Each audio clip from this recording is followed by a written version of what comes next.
I'm your host, Lou Carter, founder of Most Loved Workplace. The Leader Show brings together executives and leading thinkers to bring into focus our collective purpose and passion for what we do and where we do it. The search for occupational fulfillment, happiness, pride, and passion starts here. Dr. Susan Dorfman is president and CEO of CMI Media Group, a WPP agency, the leading strategic media planning agency serving the life sciences industry. CMI Media Group is ranked number 25 on 2023's America's Top 100 Most Loved Workplaces. She is responsible for the growth and future direction of the agency with a strategic focus on integrated HCP consumer data-backed integrations on a global scale. Mentorship and DE&I is a priority for Susan. As part of this, she is the executive sponsor of Plus Plus, the LGBTQ ERG, and for Shalom, the Jewish ERG, for CMI Media Group and Compass. She is a doctor of health administration, co-author on the Definitive Guide to EHRs, and an industry speaker with strong connections to the healthcare and life sciences industry. It's my pleasure to speak today with Dr. Susan Dorfman about the awesome culture she's created at CMI Media Group. Dr. Susan Dorfman, what a pleasure to have you on today and learn more about your work at CMI Media Group and how you've created this awesome Most Loved Workplace, so many amazing initiatives and personal one-on-ones that you've created in this emotionally connected culture. Dr. Susan Dorfman, welcome to the Leader Show. Oh, thank you. So happy to be here.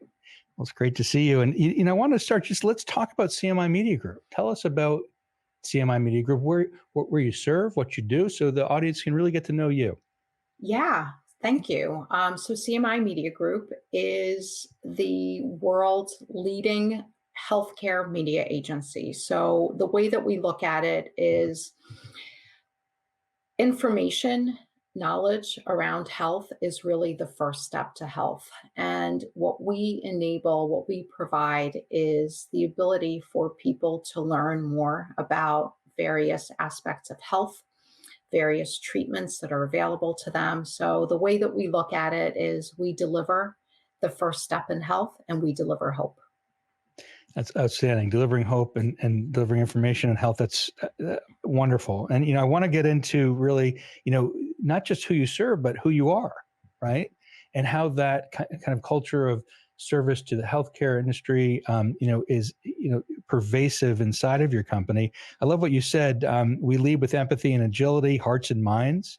We want our impact to be guided by data and strategy, but also the human touch. So tell me more about that human touch that you talk about. I know you meet one-on-one with everyone during the year, at least once a year, and you encourage people to be authentic selves. It shows up in the D&I initiatives as well as so many other places. So why don't we dive into it? Tell me what your philosophy is, right?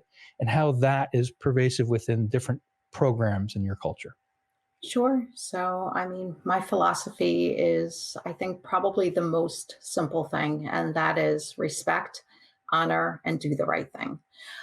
So growing up, my mother, I think, always taught me, don't focus on being right, focus on doing right. And that has always been my philosophy as a human, as a leader, just as a person. And that's a philosophy along with we are family and all for good that we bring to CMI Media Group, Compass, to every employee interaction, to every client interaction. We're in the people business. And when you're in the people business, you have to put people first. And when you serve people, you have to put them first. And in health, that's the core of everything that we do. No doubt. I've been working with healthcare clinics for a long time now, and it really is that community. It's a family, it's a community. And because it encompasses the community outside, right? And also the community within. If we don't feel that community sense, right, then we can't give it externally. Yeah. And we must mirror, right, that of the world that we want to create. And it seems that you're really doing that. It's from we learned here, being a most loved workplace, putting respect first, which is at the center of our model. Respect, feeling, and giving respect is at the center. And also the co-creation aspects Let's go into like how you do that. Your university learning services team sounds phenomenal. Tell me how this came about, how you see it as integral to your strategy. Tell me more about it. Yeah. So when we look for individuals, when we look to bring people into our agency, I think the first thing that we look at is for people's desire to want to do. So we can build capability. What you can't necessarily always build that comes from other people is their desire to want to learn, to want to engage, to want to do. So for us, being able to bring out the best in people is not a light switch that you turn on and off. It's the first step. So that is a cultivation of effort. That is investment in our people. That is investment in their learning, in their knowledge streams, and proactive and reactive responsiveness to where they want to go. So it's a continuous effort. When I first started at CMI Media Group, I was not a media person. I came from big tech, from data. I came with a desire and was given a chance to lead a division of CMI Media Group.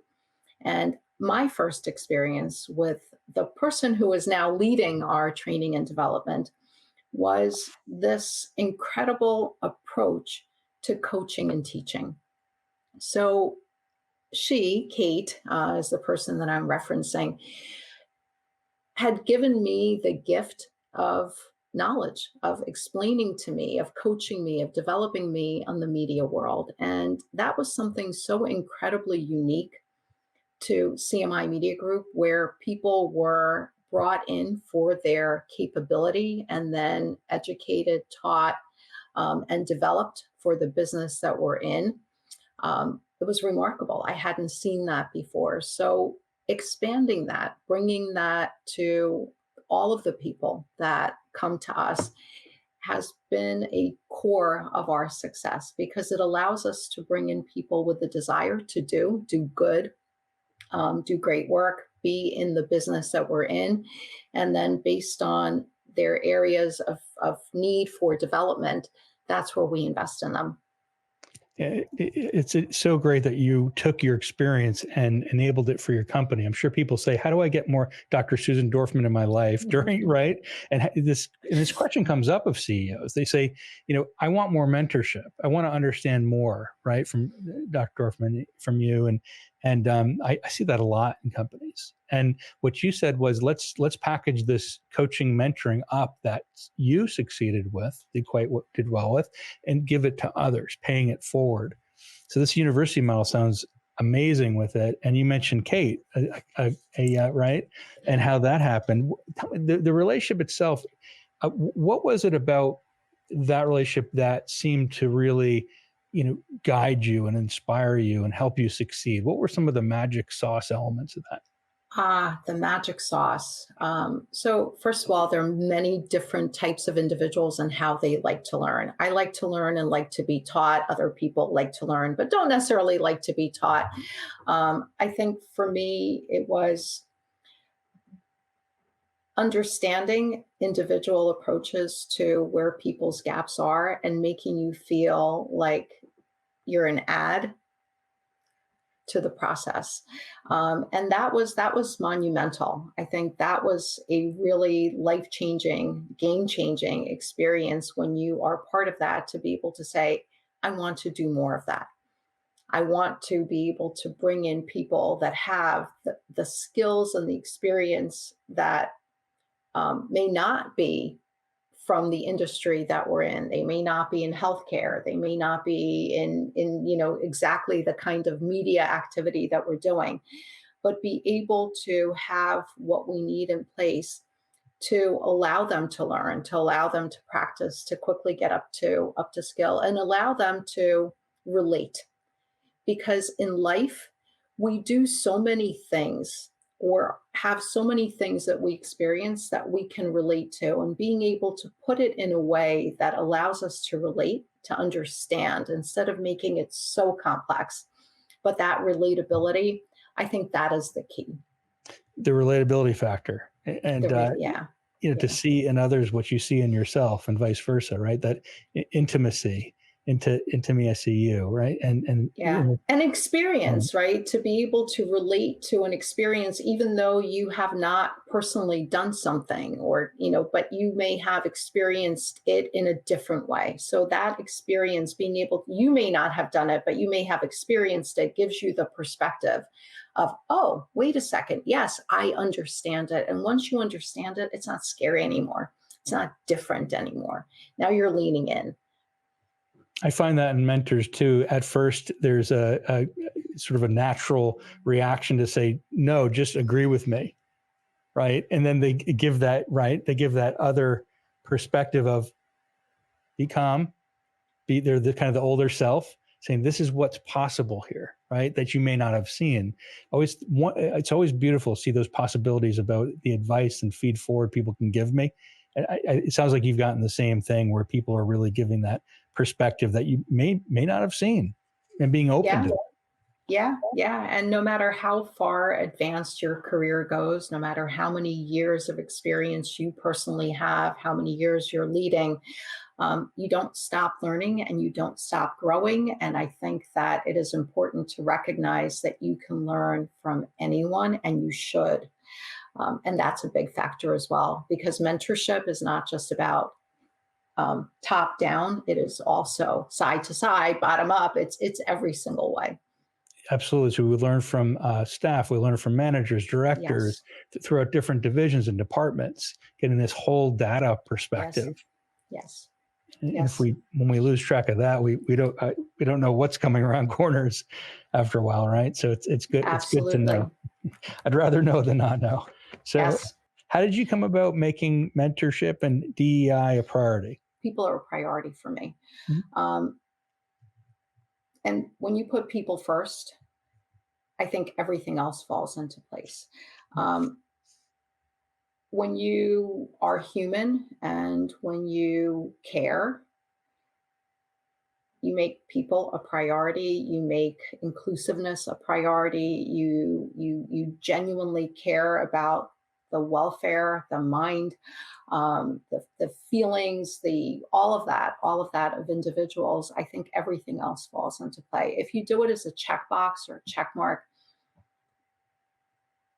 that shows up, and it shows up for people. And I'm very honored to be leading an agency that is considered to be the most loved. And this isn't just about me. This isn't just about Susan. This is, we have an active chairman who started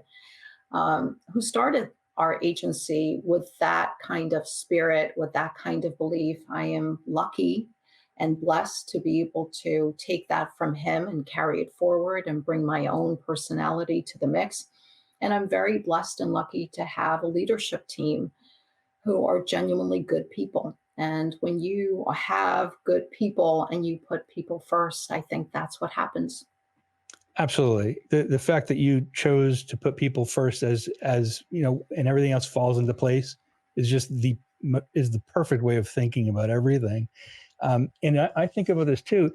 For Most Love Workplace, we have a sentiment and emotion for LGBTQ plus, as well as for diversity. So we're asking people, well, how do you feel about being heard, being included, right? If for these specific certifications and population, if you will, subsets, right? Because people do identify differently, and that's part of what I was impressed at, is that you are the executive sponsor of Plus Plus, the LGBTQ ERG, and Shalom, the Jewish ERG. I was, wow, this is awesome that you're doing this, and how amazing that you do this through your put people first and everything will fall into place philosophy. So I was really Yeah. curious. It sounds like that's what brought it about. And we always look for that, right? The sentiment and emotion and what's behind it. How do people feel about it? That's what love is all about in Most Love Workplace. Yeah. Yeah, yeah. I'm incredibly honored by our teams and our ERGs who come to me and ask me to be an executive sponsor. I'd probably be an executive sponsor for every single one of them, especially and I would make time for all of them. Um, I have to say that I want to make sure, and that is my responsibility, to make sure that people can come to work being themselves. Sometimes it's their best self, sometimes it's their worst self. But I want them to know that they can be themselves, that we are family, we are there for one another. There should be no concern, no fear. They are with people who love them, and will love them for who they are, and will understand them not from necessarily the belief of what somebody's living with, but from their perspective. And I would say that that is so important to me, to allow people to come into work and be themselves and know that they are loved, that they are heard, that they are appreciated, that they are respected. And I think I'm just going to say heard one more time because that is really important. It's huge, and that's the center of what we all do here is hearing and doing something about it. That's really what it's what are we doing? How are we building skill Yeah. like you do in your university, right? Yeah. How are we addressing these comments, as you said, mentorship across up and down and different departments? It's important, and that's really a good question here. And Scott Bax brought it up, which is great. He said, could you share your leadership perspective on managing a fast growing company with a distributed workforce, particularly one with many Yeah. employees and the early stages of their careers, sharing alignment and collaboration. Yep. Curious Yeah. what. So distributed workforce. So we do. We have a an agency that is multi-location across the U.S. and also globally. We are an agency that still allows to preserve people working from home, but also enabling people to come together at business moments that are necessary to do work together for our clients. So we have an on premise opportunity in environments where we definitely encourage people to come together, allow them to be there when they want to be. But we do have that very trust enabled organization. And I think for most people, that distributed workforce for early stage career opportunities, we trust is a really important factor, trust and access.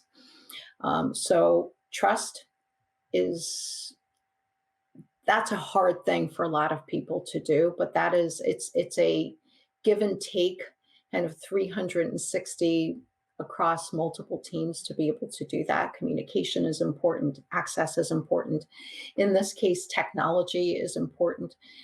So when you pretend like I'm going to turn around and ask someone a question, what ways can we enable that? What ways can we enable accessibility? That's also where our learning services group comes in really, really, I would say handy, but becomes really an important lifeline to everything that we do.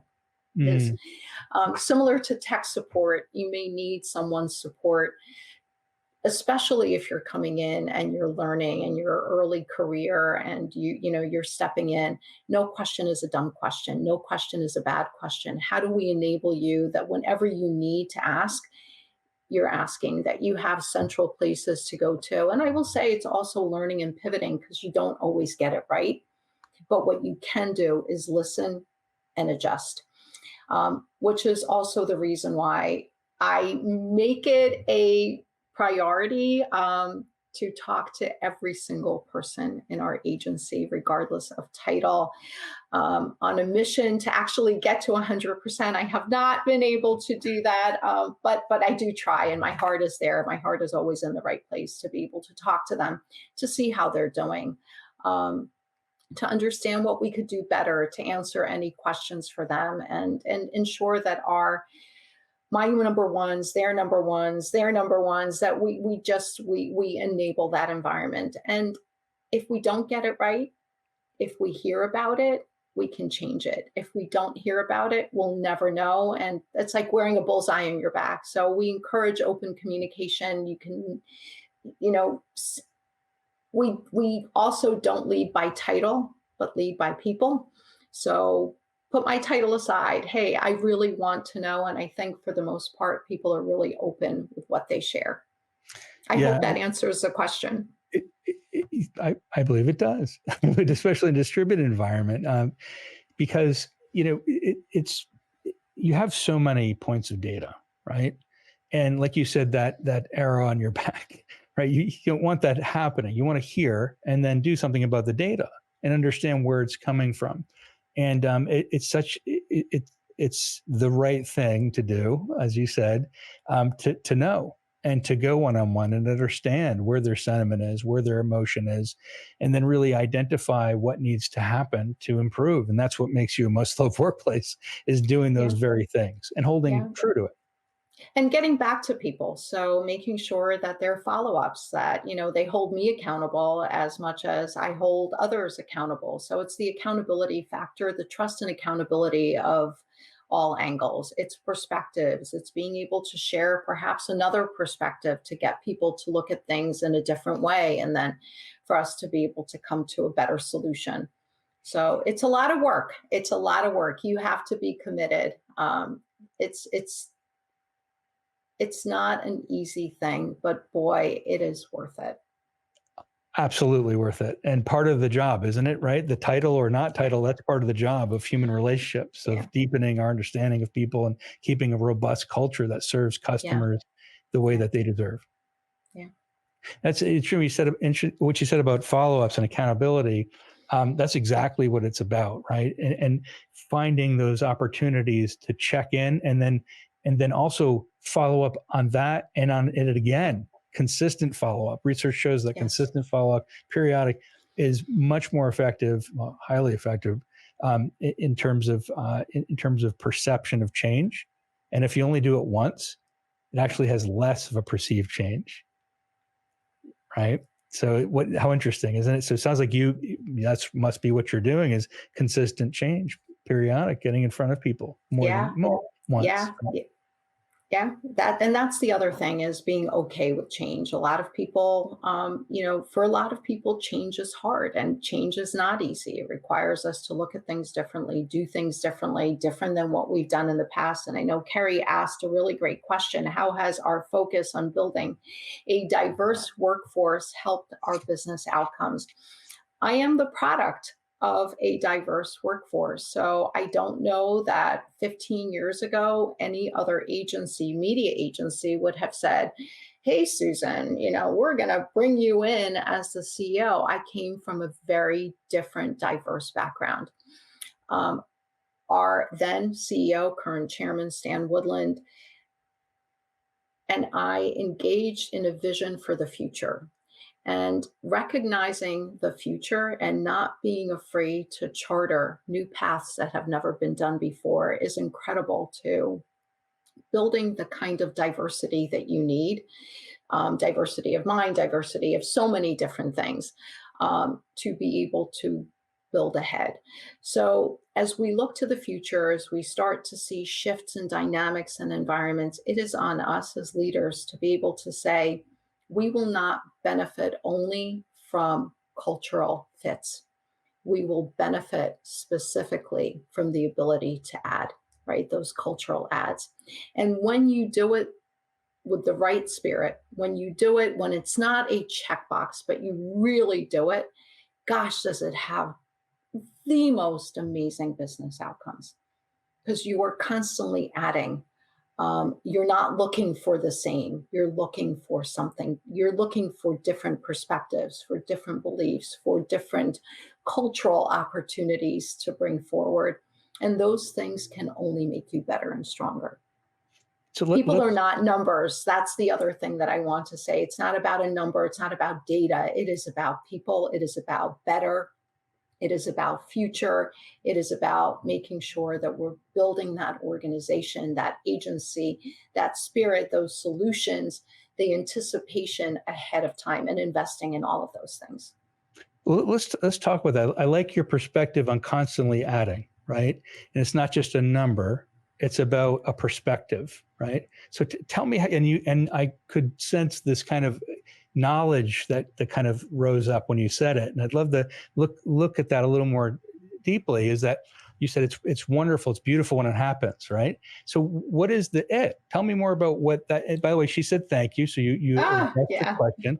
So tell me about that it. What happens specifically when you make those cultural ads?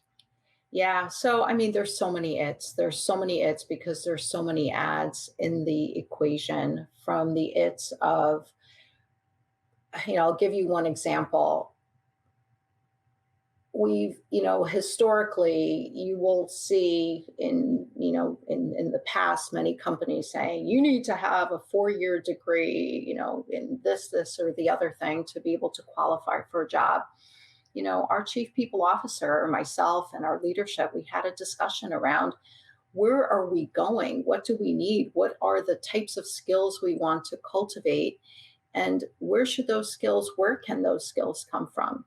And you start to look at some of the factors and you're like, we can change those factors. We can get a, much more robust pipeline of incredible talent if we remove specific unnecessary criteria for those things. It could be things, like AI, artificial intelligence, and 2 years ago, 3 years ago, recognizing how that type of skill set would need to be embedded in every single employee that we have, as opposed to the few who were doing it. So, thinking about from a cultural ad perspective or I'll say community ad perspective, what do we need to have in place to enable that? How do we need to shift our people? What do we need to bring to them to give them that opportunity to grow, develop, and learn? So many different things, so many different things. There's not one answer. And if you have only one answer, then you're looking at the challenge in the wrong way. And I think what we're saying is that people have different experiences, right, with cultural ads and deep experiences that they can bring to the table a perspective that really is inclusive of that particular community, right? And that deepens our awareness of those communities that we serve. Yes, very much so. It's hard to get to that too. And you think about it, I'm from a Jewish background. I grew up in a Jewish family, and there's a deep experience that I had from that, right? And that experience helps me, relate, right, and understand and connect on a deeper level that I've learned, right? Really from my experience, and that's why when I was reading about the Jewish ERG, I thought, what a great thing to have to help help that community connect on a deep level about our experiences, right, with others as well, and sharing it in an open and inclusive manner. Yeah, I mean, I have to say that I am there for the Jewish community. I'm there for the Muslim community. I am there for the Christian community, Catholic community. I am there for our people. And I think when you are a people centered person, when you really don't look at DE&I as an initiative, but when you look at people first and you put people first and you enable and you create and you pull out your hand and you pull people in and you help them rise, I think that's that's the meaning of life. I myself came to the US as a refugee with my parents.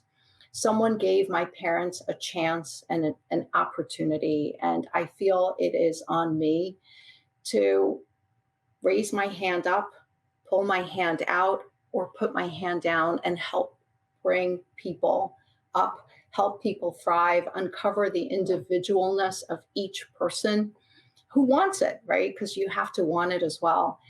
And be there. And if I can enable that in an organization, if I can demonstrate that and my team can demonstrate that and we mean that, we will be in a remarkable place. And I feel we have. And I feel that, we don't just talk the talk, our people walk the walk.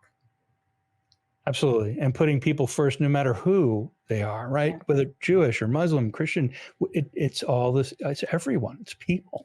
It's people. It's people. And when you genuinely love your family and when you are, in that kind of place, um, that's the environment you're going to create.